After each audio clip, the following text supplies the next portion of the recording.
Welcome to the Hollywood Scholar. I'm Jed Morgan, and the closer we get to the Witcher Blood Origin prequel release date in just over a month, the more my fears about it are beginning to be realized. I firmly believe that the show will totally annihilate canon, erasing the few things that they need to get right about Witcher kin. There are only a few events in Witcher history that are really set in stone, because it is a little bit more amorphous than the majority of fantasy series out there, but there is enough that they need to keep with to make the series make sense.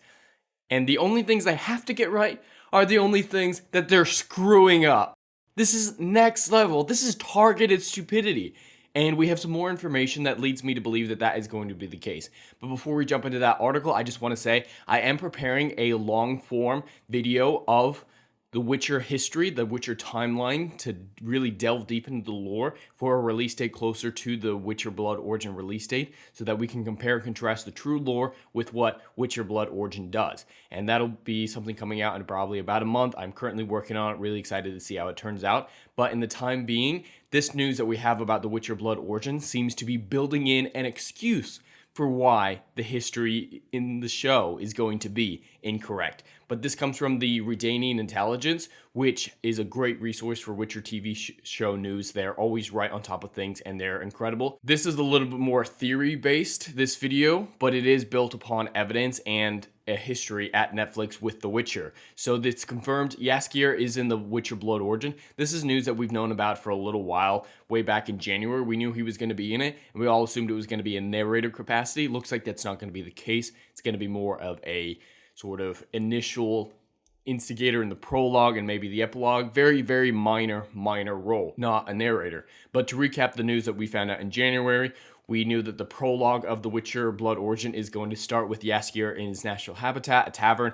There in front of a crowd, he starts telling or singing the old tale that is supposed to be the Blood Origin, but he is interrupted by an elf. Now, that elf has been since confirmed to be Minnie Driver's character, who is the narrator of the show. So it looks like Minnie Driver is an elf narrating the events of the show to Jaskier, correcting him on his false history. And this is a problem, which I'll get into in a moment here. As expected, Jaskier being Jaskier, and I'm choosing to use Jaskier because this isn't Dandelion, this isn't The Witcher. Any chance I have to divorce it from the characters that I know and love, I will. So I'm using Jaskier because this isn't Dandelion. Might have added a few more colors and drama to the original tale. Alternatively, the tale is 1200 years old, and it would have been impossible to preserve all the details exactly how they happened. This is already laying the groundwork back in January for why the show might be non-canon, because they're saying, oh, it was a long time ago, so all the details aren't quite there, which is true to a certain extent, but they're missing the stuff that is set in stone.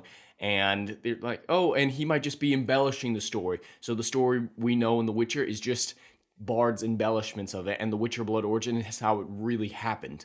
That's a problem for me. And not to mention that they're already getting the canon wrong by saying it took place 1,200 years before the show. It took place 1,500 years before the show happened. But they were already building groundwork there, and it looks to be re-solidified in a recent release, this recent article that I'm going to be going over in a second here. But I do want to cover, I was not aware of this. I did not catch this when it initially came out. But apparently this show will cover the backstory for Arien and the Wild Hunt.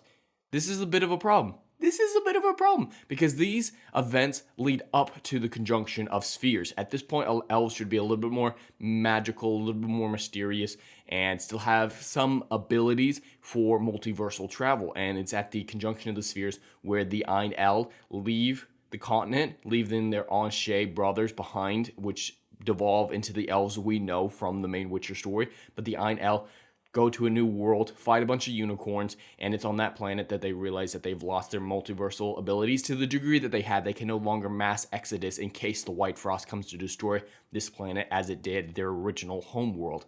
And that's when they form the Wild Hunt to get servants to come back to that other world, and when they start coming up with plans of experimenting with the Elder bloodline, which eventually leads to Ciri and Laura Durin.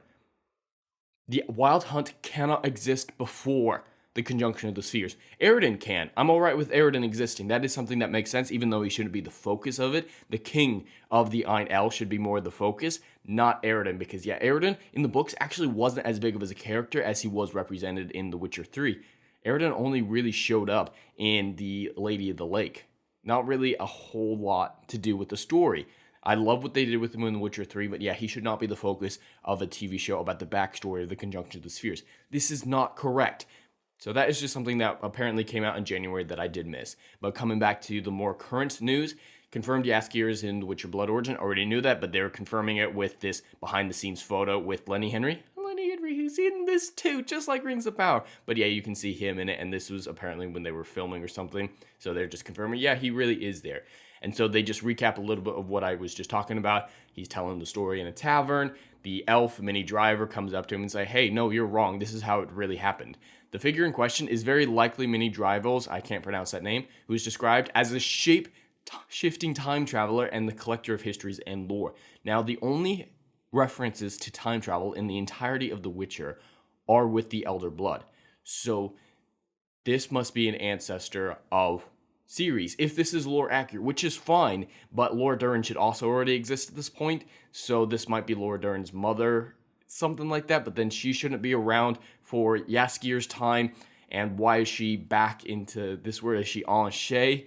There weren't really any Elder Blood carriers in the Anchet. This is canon inaccurate unless they find some convoluted way to justify the histories and the genealogy from Ciri to Lord Durin to this random elf who they came up with. That is the only way she can be a time traveler, if she is somehow in the Elder Bloodline. That's the only reference to it in the Witcher canon. Shapeshifting is weird for an elf. Weird. Not necessarily anything to contradict that, but that isn't something that I'm aware that any elves can do. I'm sure certain mages could with the proper training and with the proper spells. That part I'm not too concerned about. The time travel is a lot more difficult. You can dream through history, but you can't actually travel through history without the Elder Blood. This elf, played by Mini Driver, is also the narrator, like I was talking about, not Jaskier. That means she isn't narrating the story to us, it's to Jaskier, who absorbs it, and will perhaps start singing the true version if he changes his mind on respect, not making history. I hate this, especially that reference to the line, respect, not making history. Now, this is pure theory at this point. What I'm about to say is pure theory based on that evidence that we just saw. Are they going to say that Jaskier is in the tavern telling the events that we know from the books of how the conjunction of the spheres happened, how it took place 1,500 years ago, how it took place in the books? Is he going to be telling that story? And then the show's going to come along with Mini Driver and say, no, the books are wrong. The books are wrong. This is how it really happened. Blood Origin is how the conjunction, the forming of the Wild Hunt, the formation of the first Witcher, how this all happened, even though it won't make any sense. If they do that, I am veritably going to lose my mind, because that is breaking canon, yes, but it's also insulting canon and mocking it and saying, oh, it's not right. No, we're the smart ones. We're the right ones. Mocking Andrzej Sapkowski. And that is a line that I will not allow to be crossed without calling it out with all the vengeance that I can muster. Still a theory, but there is plenty of evidence to suggest it, especially with Netflix's track record with this series, their total disregard for canon, especially in season 2, and the other things that are clear breaking of canon just in these 2 articles here. And I am very, very worried that that is going to be the case with Witcher Blood Origin. Now, Witcher Blood Origin is already getting the customary defense from the axis of mainstream media that it's getting review bombed, and I've even heard some tweets about people saying, oh, it's just because it's not Henry Cavill. Yes, to a certain extent. Oh, it's just because it doesn't have a straight white male lead with Michelle Yeoh. They all forget how much Everywhere, Everything, All at Once was beloved, and it came out close to Doctor Strange, and everyone was saying, yeah, Everything, Everywhere, All at Once is far superior to Doctor Strange, and that is a sentiment that I share. They don't care about that. It's just whatever narrative that they can make in the current moment. And the review bombing that they're talking about isn't technically called review bombing because there aren't any reviews out on it yet, but it's a good catch-all term for these people in this sphere. What they're referring to is these ratios on the Witcher Blood Origin recent trailers, and those aren't good ratios. Look at that, 285,000 views and 13,000 dislikes. It's very, very bad. And a lot of the stuff that we've seen before, a lot of Witcher getting mixed in with other franchises in joke fashion to mock this series. A lot of stuff worrying about Henry Cavill not being in it. And this is the one from Netflix's own YouTube account, and this one has 1.9 million. And it just today, while recording this video, crossed 100,000 dislikes. I can't be more proud of this fan base standing up to something that they're not okay with. While I do believe that the majority of this defense of The Witcher is more in response to Henry Cavill leaving the show, That is definitely what the majority of this is,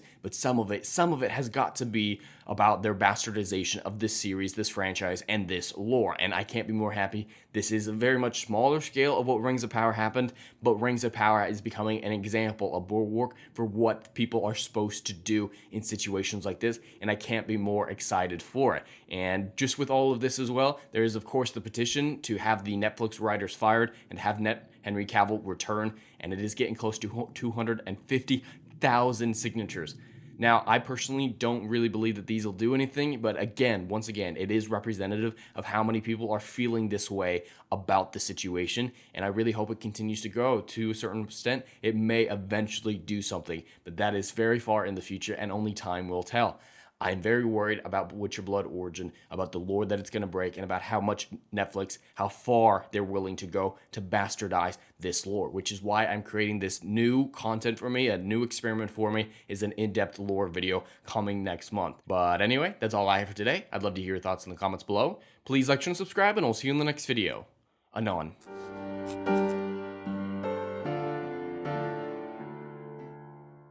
If you like what I do here and want to see good, compelling stories that Hollywood will no longer give you, check out my book series, Odyssey of a Phoenix, a mythological epic about philosophy, morality, and modern-day mental illness issues.